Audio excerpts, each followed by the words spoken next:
Hi everyone. So I've just returned from a little mini break in Amsterdam. I went with my daughter for a few days, and what a beautiful city it is. It's lovely. I'd never been before. So whenever I go away on holiday, wherever I am in the world, I always tend to gravitate towards gardens. So whether it be a botanical garden or a country estate or a park, I always enjoy that part of my holiday, and I like collecting sort of ideas that I can bring back home and incorporate into my garden space, which is usually much, much smaller, but I try and sort of make it work. So we didn't stay in the sort of central commercial area part of Amsterdam. We stayed on the outskirts in a more residential area in a lovely little boutique hotel. It was beautiful. And what I enjoyed doing most of all, apart from having coffees and eating nice food, was just wandering through the beautiful streets of Amsterdam, looking at the gorgeous Flemish buildings,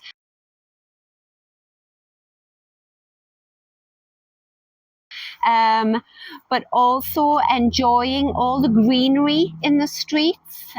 And what really surprised me was that most of the greenery in the streets was provided by the homeowners, even though they didn't have what we in England would regard as like a front garden. Lots of the buildings, you just came out the front door and you were straight onto the street.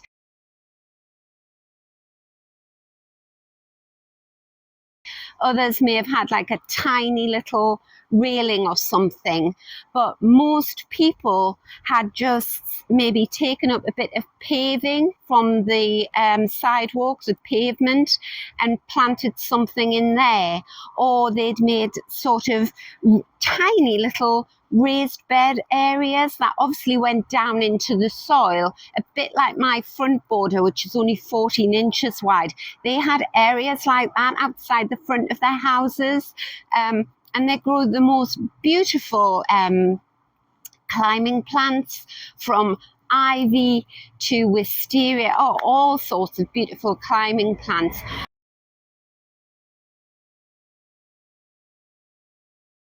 So they really dress the front of their building, but also they dress the sort of doorways to their houses.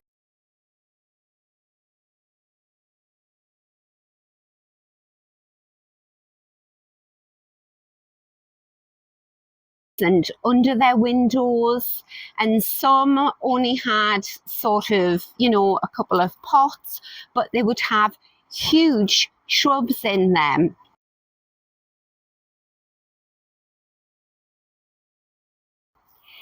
So what I do when I'm on holiday now, I've perfected the technique, is that wherever I am in the world on holiday, when I see something that I love, I try to find a sort of similarity in the garden that I'm in or whatever to something that I've got at home. So it could be something as simple as a collection of pots. It's like, oh, I love that blue colour or that black colour or something like that. And then I could come home and recreate that look.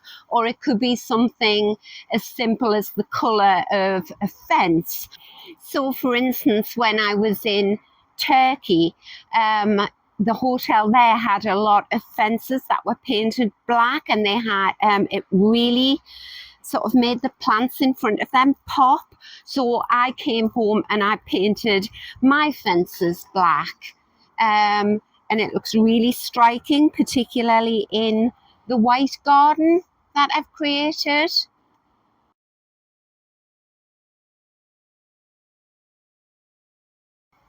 So it makes it much easier for me if I can sort of see something wherever I am on holiday and then imagine what I have back at home.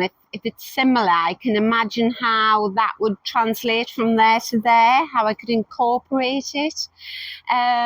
So it could be something like a structure, it could be a hut or a doorway, or so I have my beautiful greenhouse here.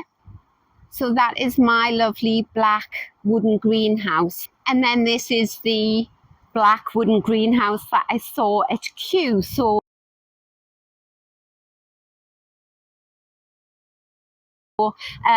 I love the benches, the wooden benches on the inside of the greenhouse at Kew.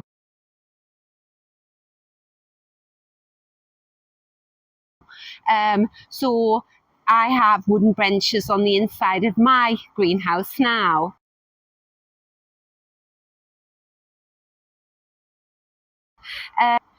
And that was great because I'd spent months prior to the greenhouse being built looking at sort of metal shelving and things and not being happy with it and wondering what I was going to put in the greenhouse. So yeah, that made that decision really easy for me. And then once the greenhouse was built, last year I had all of my alpines in there. I'd been to Harlow Carr in North Yorkshire, the RHS garden there, and they have an alpine house there. So I had an alpine bench in my garden. Another idea I brought back was I visited New York a few years ago, and I love the big brownstone houses there with the great big stoops at the front.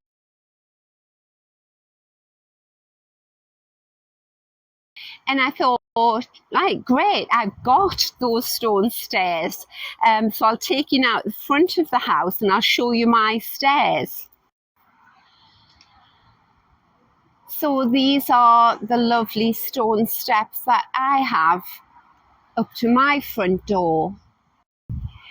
And fair enough, I haven't got the beautiful brownstone house that the New Yorkers have, but I could decorate my steps in a similar way. So this is what my stoop looked like last Halloween.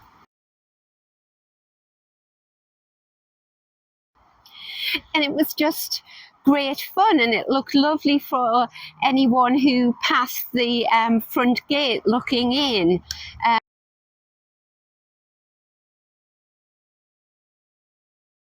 It's lovely just being able to be playful like that in the garden with your arrangements. It doesn't have to be something huge like a fence or a structure or a set of stone steps. One particular arrangement I saw, they had a beautiful blue painted front door, and they had a stone statue or like an ornament outside but surrounded by foliage.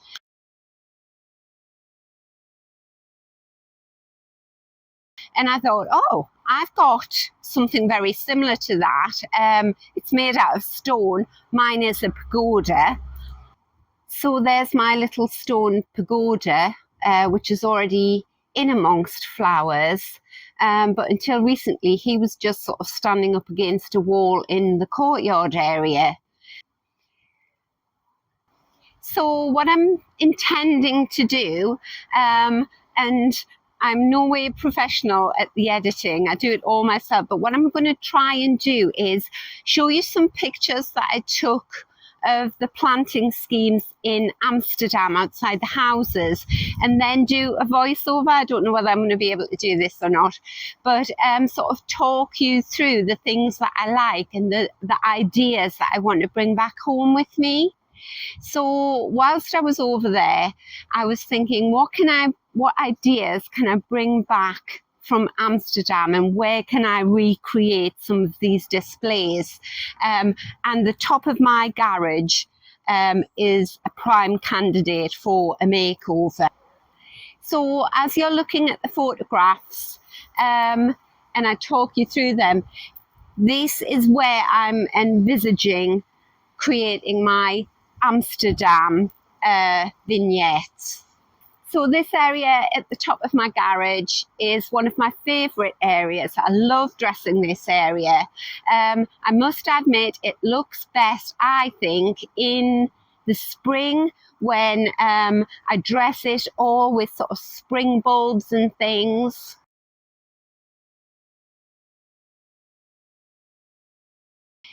And then I think it looks particularly beautiful in the autumn, and I have great fun dressing it with pumpkins and straw and sort of all harvest sort of festival vegetables and fruits and things like that. I have them sort of spilling down off this cart.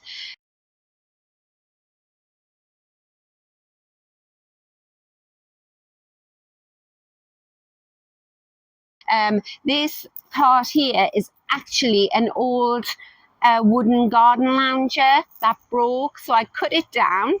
I've got a video on how I did it. It didn't take any great scale. Cut it down, cut the broken bits off, reattached the wheels at that end. And this, in fact, was another sort of bit of inspiration that I took from a holiday in London. So I visited Covent Garden and Camden Town. Oh, and the carts there were just beautiful. All the stall holders had really gone to town dressing their carts.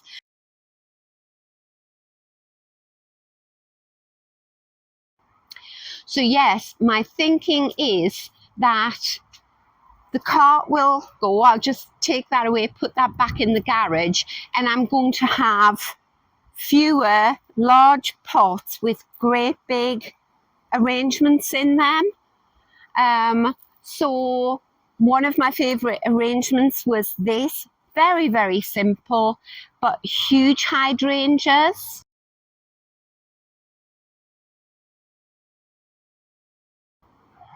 And then this morning I went to my favourite market stall in the nearest town to me, and I bought 2 buddleia. They're not, he said they're not dwarf buddleia, but they are quite miniature, which will work perfectly well in a big tub, because the buddleias in my garden always grow far too big. So yes, I'm thinking buddleia and then a huge hydrangea in a pot, with one pot with something else in, so I can sort of stagger the flowering time of the arrangements and just have one at that side and one at this side. And then what I think I really will be fun is if you look at the arrangements in Amsterdam, because everyone cycles everywhere. Most houses had a bicycle propped up against their front wall or their front railing.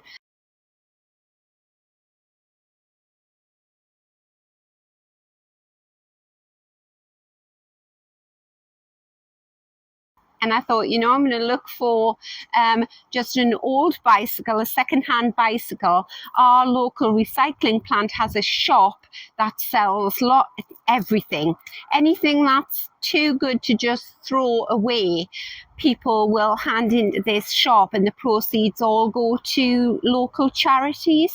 So I thought, you know, I'll get myself a lovely bicycle. It must have a basket on the front to look the business. And I could just prop a bicycle up here.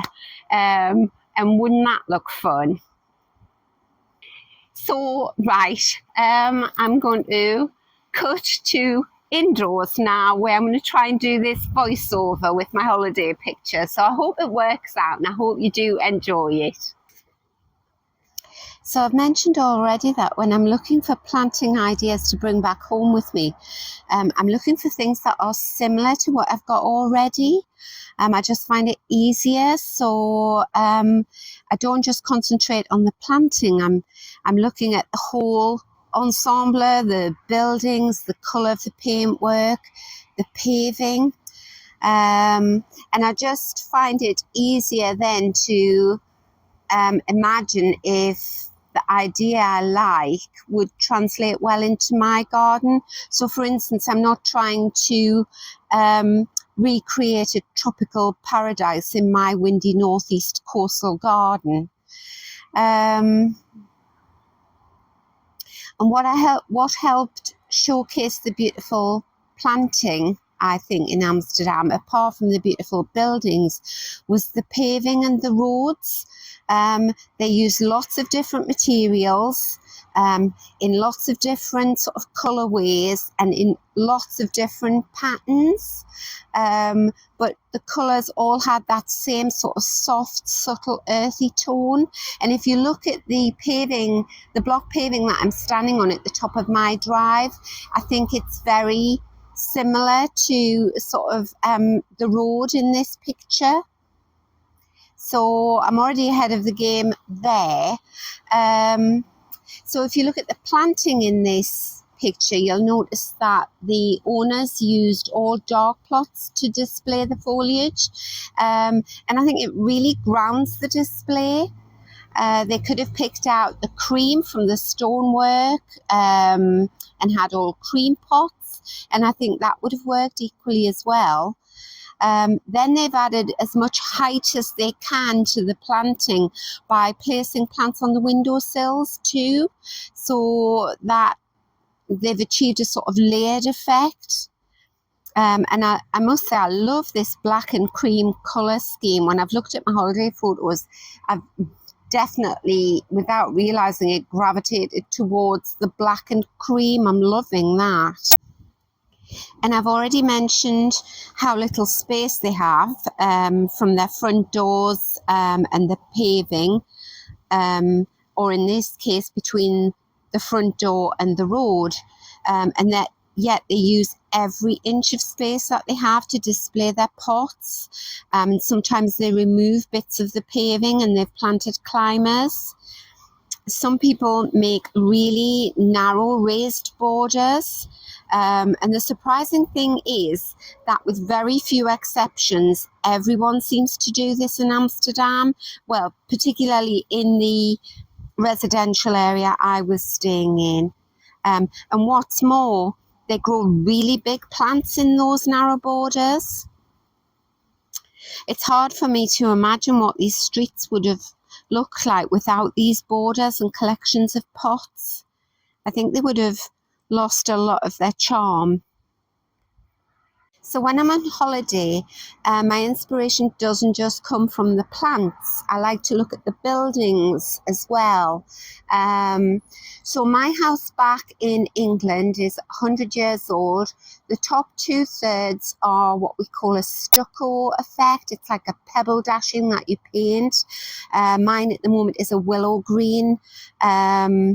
And the bottom third of my house is a red brick. So when I was in Amsterdam, I was looking at the colour of their houses. And I've definitely, when I've looked back through my holiday photos, I've definitely gravitated towards the creams and blacks. So I particularly like this shop or house, whatever it was. And I've been trying to break it down and work out why I liked it so much. And I think it is that simplicity of the colour scheme. Again, you've got that cream and black paintwork set against the red brick of the house. And then that's mirrored in the red brick of the pavement outside in the road. And then I really like that black line of the curb that they have. I think that really ties it back into the building. And I'm actually trying to decide what colour to paint my house this autumn. As I say, at the moment it's a willow green, but it was painted 10 years ago. But I do have a black front door that's desperately in need of painting. I would never have chosen a cream for the stucco, but now I'm thinking I would actually love that. So if I do paint my house black and cream, then every time I look at my house, I will instantly be reminded of Amsterdam. I think the planting is beautiful too, because the Flemish houses are so tall. They're usually 5 or 6 stories high and the streets are relatively narrow. Much of the planting is in the shade, and therefore many of the plants, they're just green foliage. In this case, I love the little pops of red, and they've kept the colour of the pots very simple. If you look, they've just got two colours, one to match the paving, that sort of terracotta colour, and then the cream one to match the house. And the planting also acts as a screen to stop people looking into their rooms. This is another cream and black frontage, but the cream here is a much softer cream. It's more of a soft white. And the planting scheme is, again, very simple to complement the paintwork, just white and green. But look at the planters themselves. They've achieved a very industrial look. So they've got a very large shrub growing in an old dustbin, or trash can, whatever you call them. And then to make sure that we know that this is a very stylized look they've gone for, they've actually propped the dustbin lid up against the side of it. So I've actually got an old dustbin in the garage if I wanted to go down that route. The pot on the far right is an old metal wash tub. And then they have the obligatory climber growing up the side of the house to soften the whole arrangement. I just love their sense of style. And what's amazing is that without exception, everyone seems to have this in Amsterdam, this ability to just create a simple, elegant, but very distinct look to their home. Whereas I spent 3 months and tried at least 20 tester pots getting the right shade of green for my house before we went ahead and painted it. So this is what I'm taking back from my holiday in Amsterdam. In this case, it's to keep the paintwork and the planting next to my buildings big, lush, but very simple. And here's another beautiful example. No garden to speak of, but look at the lushness they've managed to create. It follows that blueprint, doesn't it, for just simple elegance. Cream, black, next to red brick, and then they have two tiny patches of earth either side of the door with two beautiful climbing roses in to give that splash of red. In the area we stayed in, most of the front doors were painted very high gloss black. It just seemed to be the look. But there were a few houses with some beautiful doors in shades of blue. So this one had a lovely navy blue door. I love the tiny block paving on the pavement as well. And I love the fact that they've installed an outside tap at the front door, something I would never have thought of. And that's another thing. I didn't see any plants that looked poorly or dried out, but I also didn't see anyone tending their plants either or watering them. Now my front door is composite. I didn't see a plastic front door anywhere in Amsterdam. They were all beautiful old wooden doors. My front door is composite, but I am going to paint it. You just buy the specialist paint or primer, and they paint up beautifully. And I just loved how important green spaces are to the Dutch. Even when they live in apartments, they manage to create garden spaces. I mean, look at the arrangement on this balcony. It's so well thought out and executed. I used to live in an apartment. I had 2 balconies, and I found it extremely difficult to keep plants healthy and looking good, whilst creating a beautiful display or attempting to at the same time. But this display has everything. It's like a window box on steroids. It's symmetrical. It's got height. It's got the trailing plant in the middle. It has colour. It's genius, or rather the homeowner is. Even the boats had beautiful gardens. Look at the attention to detail on this boat. So simple, but striking. It's very elegant. They've put simple box topiaries down each side to provide a screen. There's a seating arrangement, there's an eating area, they had artwork. I think they have a hammock there. Now, I don't like boats, but I would love to go and sit in that garden and have a chat with the owner over a cup of tea. It looks so inviting. Now, this is the very first plant display that caught my eye on my first morning in Amsterdam, mainly because I have steps at the side of my house with a black railing, and I have lots of hydrangeas. And I thought, oh, I could do that. I even, up until last year, had all that ivy growing up my steps, but then I cut mine all off. Now, granted, I don't have as many steps, but I could use the little landing area at the top of my steps too, and I could easily recreate this look. In fact, I think I will. I'll just need to go out and buy another 20 or so hydrangeas.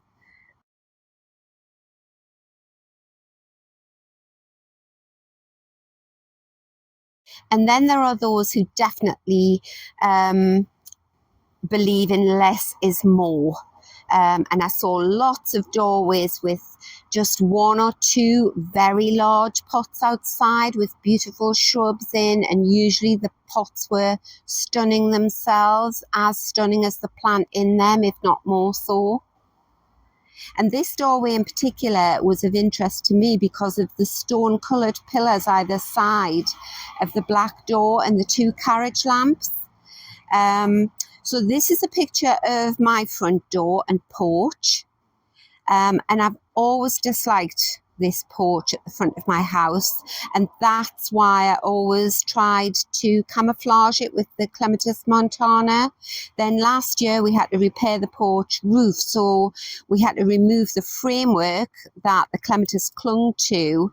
But I really miss it. So when I saw this doorway, I thought, what if I got the decorator, when he comes to paint the stucco on the house this autumn, what if I got him to paint the porch in the same cream or stone as the stucco of the house? And I'll paint the front door with a nice coat of fresh black paint, and I'll replace those modern lights with lovely coach lamps. Again, I mean, I used to have coach lamps then, I changed them, but I'll put coach lamps back up, and then voila. To everyone else, it'll just look like I've changed the colour of my house, but to me, it will always be the Dutch influence, and I'll love the house even more. And then I'll put some new trellis up the side, and I'll retrain the montana over the top. And here's another example of the less is more school of thought. Now, what this arrangement did for me was to reignite a passion for agapanthus. So now we're going to jump back to my thoughts on the displays at the front of my garage. And I was thinking that two big pots full of white agapanthus alongside my big pots with the buddleias in and the pots with the hydrangeas in, so those groupings of 3 pots either side of the garage door, along with a bicycle with a basket just casually propped up against one of the displays to give the impression, you know, that I'm active and I love exercise. And I think that would just scream Amsterdam, don't you think? And I'm more of a satin finish girl and a high gloss, but I'm thinking, dare I paint the garage door black?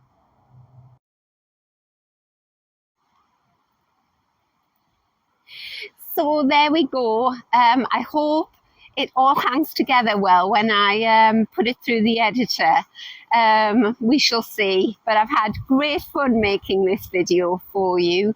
So I hope you've enjoyed it, and I hope it's given you some ideas. So the next time, you know, you're out for the day and you see something lovely and you think, oh yes, I could do that in my garden. Or particularly, I think when you've been on a lovely holiday somewhere and you can bring an idea back and recreate that in your, or an element of it in your garden, I think that is particularly lovely. Because without even thinking of it, every time you look at the arrangement or the plant or the pot or the statue or whatever, it's going to transport you back, and you're going to feel the way you did when you were on that holiday, and it's just going to make you smile. Nice memories. So I hope you're having fun in your garden wherever you are in the world, and I'll see you next time. Bye.